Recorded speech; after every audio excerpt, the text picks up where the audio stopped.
Olá, tudo bem? Ana Cláudia Albuquerque, coach de desenvolvimento humano e mestre em educação brasileira. O tema da nossa aula hoje é como conseguir a atenção e participação dos alunos em sala de aula. Neste vídeo, você vai poder desenvolver a sua capacidade de se relacionar com os alunos através de um meio simples e incrivelmente funcional. Todos nós sabemos dos desafios que os professores, coordenadores e diretores escolares enfrentam no dia a dia das escolas. No meio educacional também, muito se discute, muito se fala sobre a falácia do atual histórico modelo educacional, e a necessidade, mais do que urgente, dos professores desenvolver técnicas e estratégias cada vez mais diferenciadas para atuar com eficácia, tendo não somente a atenção, mas a participação dos alunos em suas aulas. Hoje, mais do que nunca, a escola, aqui representada por você, professor, precisa sair dos seus muros. Isso significa dizer sair dessa preocupação exclusiva do pedagógico para entender de desenvolvimento humano, ou seja, como funciona a mente, para que você entenda de comportamento e passe a ser assertivo e direto na obtenção dos seus resultados, Mas para isso, para que você transforme desejo em ação, intenção em realidade, você vai precisar de um mapa. Um mapa que lhe direcione a uma mudança de perspectiva através da libertação da imaginação.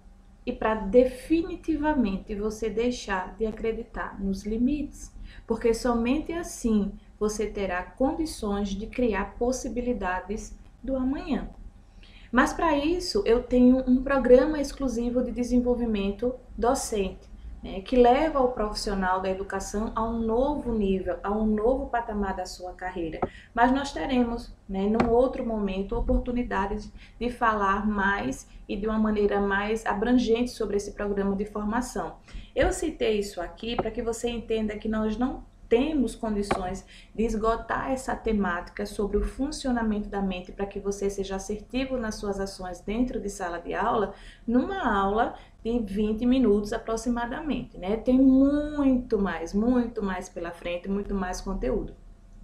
Todavia, o que eu vou passar aqui já vai mudar significativamente a sua forma. O mais importante passo é que você reconheça que você tem dúvidas sobre o desenvolvimento humano ou que você não sabe absolutamente nada sobre o funcionamento da mente, tá? Porque somente assim você vai liberar a sua própria mente para aprender, a liberar a criatividade. Entenda que para você alcançar os resultados de aprendizagem que você precisa, pessoas e espírito humano precisam estar no mesmo plano.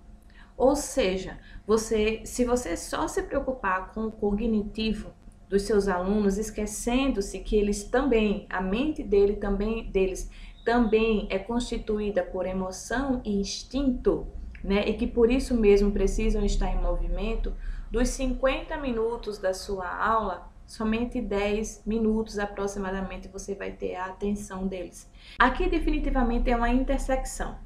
Ou você continua com a tradição do que é ser professor, daí você vai seguir numa vertente hierarquizada, controladora, impessoal, cujo centro do processo de aprendizagem é a memorização, repetição, de fórmulas e conceitos, ou você vai definitivamente romper com essa tradição, e redefinir o que é ser professor hoje.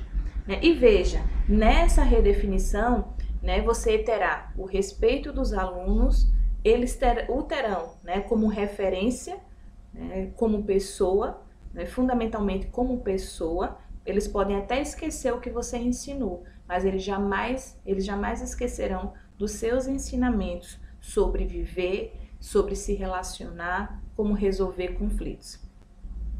Todavia, a decisão é sua. Se você optou pela ruptura com a tradição e constatou que é preciso redefinir o que é ser professor hoje, então continue comigo. Se continuar, se você diz que nada disso é necessário e que você vai continuar com os princípios e preceitos da tradição do que é ser professor, fique comigo também. Porque no final você vai ou reforçar as suas convicções de que de fato a tradição é o caminho, ou você vai pelo menos se permitir ter uma referência entre uma situação ou outra. Fechou? Nossa mente funciona basicamente sobre 3 comandos. A primeira, né, e mais importante área que você, professor, precisa entender, na medida em que você está diariamente com alunos que estão se descobrindo para a vida, existe uma área no cérebro, né, que é chamada de área reptiliana, né, é a área agressiva, né, ela apenas age e reage para superar, para se sair das situações, né, e por isso é resistente à mudança, se contrapõe, né. Nessa área do cérebro se concentra o aqui e o agora. Não há reflexões sobre o futuro, as consequências futuras, sobre o passado, aquilo que já foi feito em relação à própria pessoa. Então, a área reptiliana é a área do instinto, né? Já aqui você pode identificar, você poderia, somente com essa fala, você já poderia nomear diversos alunos que têm esse comportamento instintivo, agressivo, não é desafiador, tá? Mas só que isso não significa dizer que os adolescentes que têm um perfil mais extrovertido, que logo são mais propícios a viver dentro dessa área, sob o comando dessa área do cérebro, eles são ruins ou são maus, né?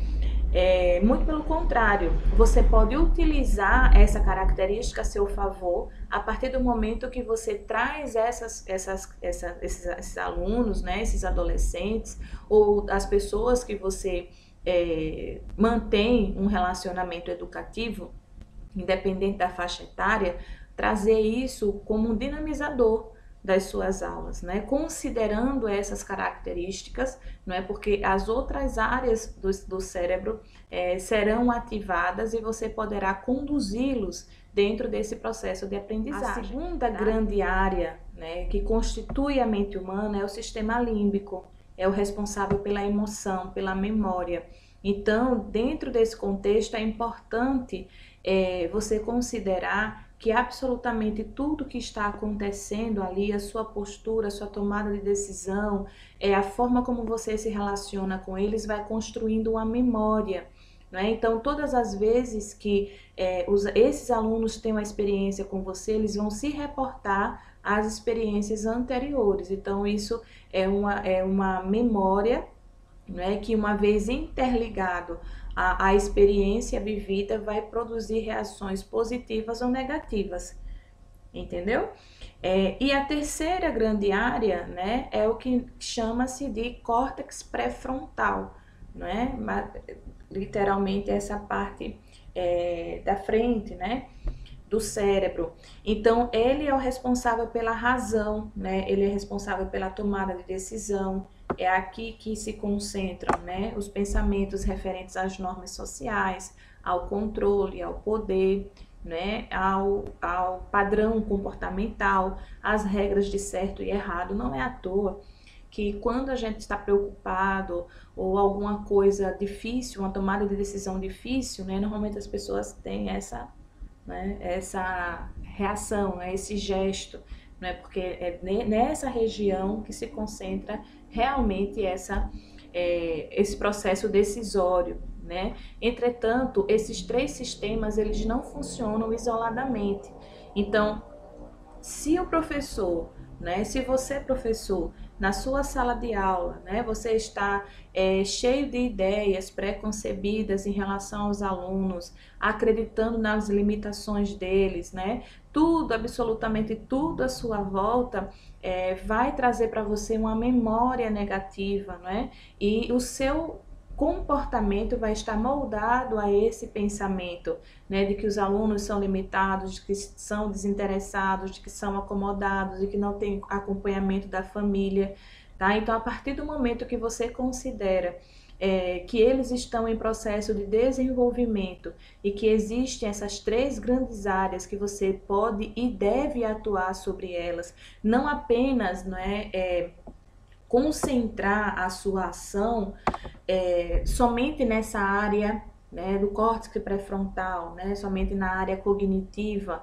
de aprendizagem, mas sobretudo considerar todos esses outros aspectos que foram colocados anteriormente, você vai ter maior possibilidade de um espaço curto de tempo, ter os seus alunos cada vez mais presentes e participativos. Muitos justificam o insucesso representado pelas reprovações, alunos abaixo da média, problemas de relacionamento, a dificuldade que a escola sente no relacionamento com a família, ou quando se tem a certeza de que não há uma estrutura familiar que possa ajudar esse aluno no seu relacionamento social. Muitos professores também atribuem o seu insucesso à falta de interesse dos alunos, como foi falado anteriormente, a essa suposta acomodação, ou na falta de um controle efetivo da escola, da coordenação, da direção.